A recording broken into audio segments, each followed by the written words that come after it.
It's been about -25 these past few days and it's just been way too cold to shoot. So I thought I'd take this opportunity to go through all my film cameras and share with you guys which cameras I use the most, which cameras I like, and a few that are kind of just special to me.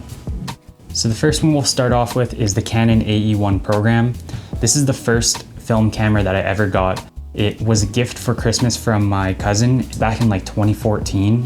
I'd probably say this is the best beginner film camera that you can start out with. It's got tons of features, a really bright viewfinder, and tons of lenses that you can get for pretty cheap. Prices have gone up on these things over the past few years, but in relation to a lot of other film cameras on the market these days, I think they're still relatively cheap. Like I said earlier, it has a lot of features, including manual and fully automatic controls, which is great if you're just starting out. I think the slightly more popular model is the AE1, not the AE1 program, but they're both very similar and can be picked up for about the same price these days. So next up we have the Canon QL17. This is a very special camera to me. I got it as a gift from my friend Mark, who I went to school with. So shout out Mark, thanks for giving me this camera. The QL17 is a pretty popular rangefinder camera. It's got a fast, sharp 40mm 1.7 lens. Once I started shooting regularly with this, I knew I wanted to buy a Leica, so this kind of introduced me into the rangefinders. I don't shoot with this camera too much anymore, just because it probably needs a CLA. Once it gets cold or even just a little bit chilly, the focus ring gets very stiff, almost to the point where I can't even move it. So it definitely needs a service, but if I'm not shooting it too often, I just want to keep this as a special camera. I really like how small and compact this camera is. It's got a nice bright viewfinder and it's super easy to load. So it has Canon's quick load or QL system, which makes it super fast. A lot easier than a lot of other manual film cameras to load. So yeah, just a really great camera to use. Next on the list is the Olympus Infinity Stylus, which is a pretty popular 35mm point and shoot camera. This one has a fixed 35mm 3.5 lens, which is pretty sharp. I like how small and compact it is. It's great for traveling and doesn't take up a lot of space. And the fact that it's a point and shoot and you don't need to think about your settings or anything, it just makes it so easy to take great photos pretty much anywhere.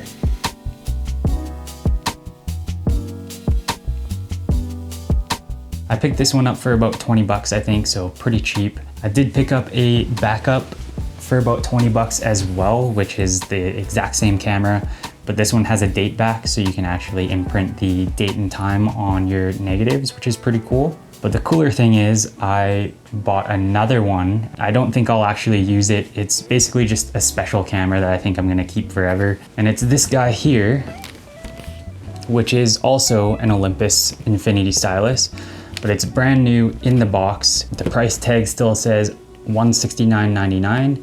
I think I bought it for like 60 bucks. This will be pretty fun. I'll open it up for you guys.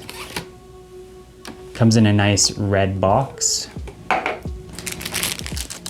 Just has like a little leather case for it. And then inside is the camera itself. This one's also a quartz date, so you can imprint the date on the back. So that's pretty cool. Has all your warranty information, paperwork, all that stuff. Instruction manual. Comes with a little strap. And then inside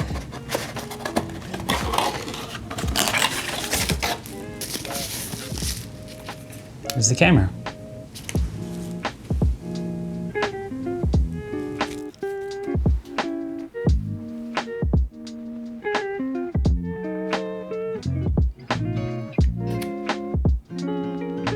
So yeah, brand new, pretty cool.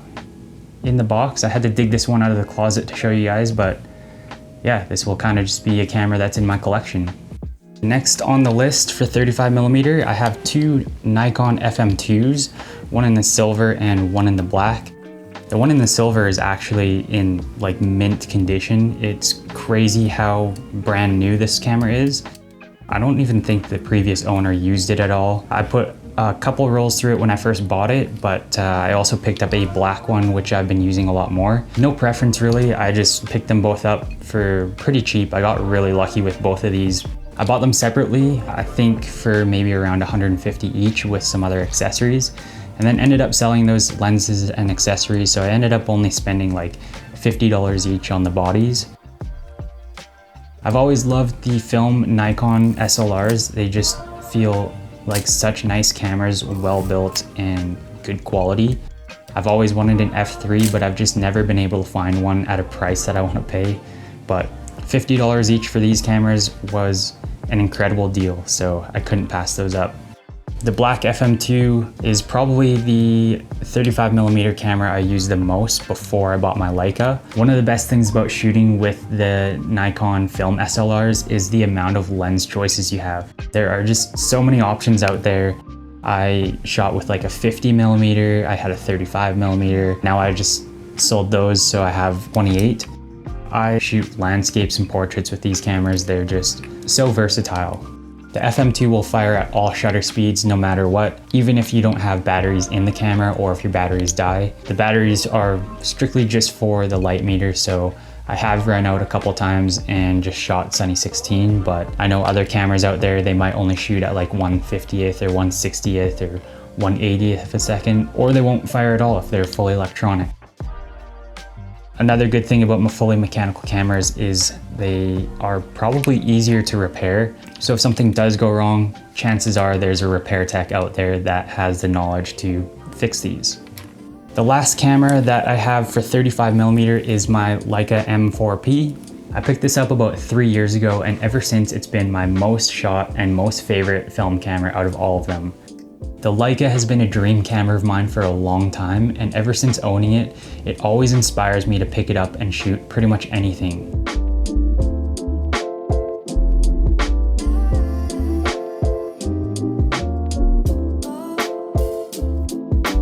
They always say gear doesn't matter, and that's mostly true, but to me I think it's important to have gear that sparks creativity or gets you excited to go out and shoot. So for me, the Leica is that camera.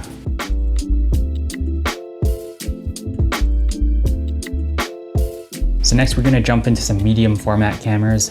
This is my Pentax 6.7. I've got it with the 105 2.4 lens, which is pretty much the main reason that I bought this camera. It's such a unique lens with incredible depth of field. It's great for portraits, but I do find for landscapes, it's a little too long of a lens, so I don't shoot it too much for landscapes. It feels like shooting like a 35mm SLR, but a lot bigger. I love this camera, but for some reason, it's not one that I pick up too often. There's just something about it that doesn't inspire me to pick it up and use it. But every time I do and get the results back, I'm blown away by the photos and how crazy they look. So it's one that I've hung on to for quite a while, and I'm always on the fence if I want to sell it or not. There's not much else to say about this camera because there's a lot of videos with information about it. For me, I think it's one that I think I definitely need to take out more and shoot more often.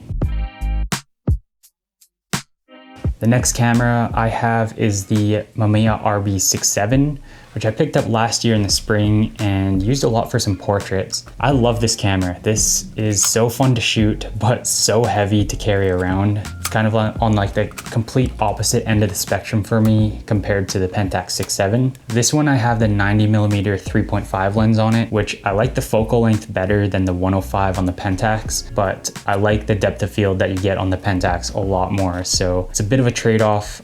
I like using the waist level finder on here, which is really nice. And the fact that it has a rotating back makes it really easy to go from portrait to landscape orientation really quickly.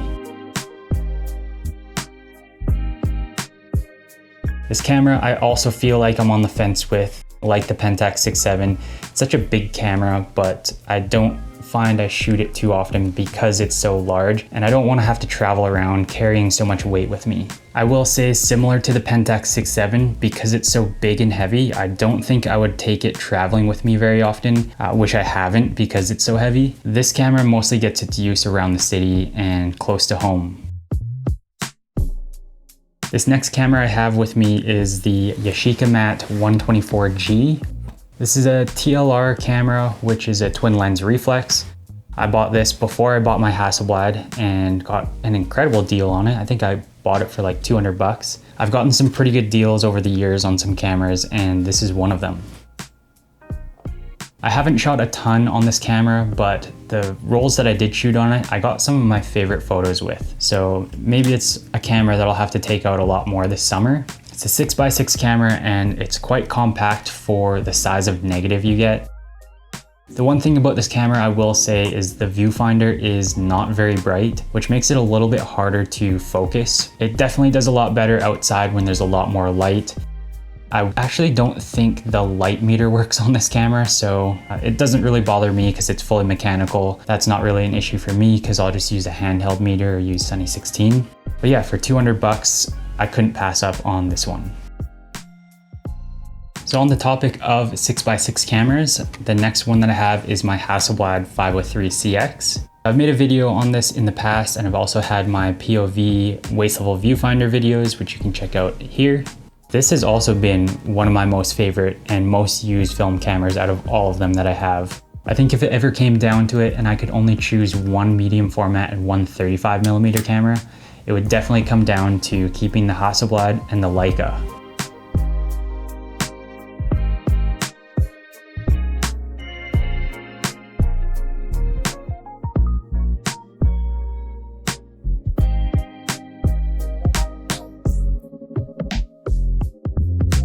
The last camera that I have in my collection is the Fujifilm GA645. I recently made a video of this talking about my initial impressions after shooting a couple test rolls, and then I took it to Las Vegas to see how it is as a travel camera. I think I'm gonna do a follow-up video talking a little bit more about the camera itself and my experience using it over the past little bit. As I talked about earlier, I'm a big fan of fully mechanical cameras, but this on the other hand is fully electronic. It's like the Olympus point and shoots, and I bought the backups for a reason. It does kind of scare me that if it does end up breaking or something goes wrong, that the likelihood of it not being able to be fixed is pretty high. So yeah, I think I'm gonna talk about that in a future video, but for now, this has been an incredibly fun and great camera to have. I love how small and compact it is to shoot medium format, and it's so lightweight that it makes it really easy for travel. I've been having a lot of fun shooting with this camera lately, and I think I'm gonna continue hanging on to it and keep shooting with it.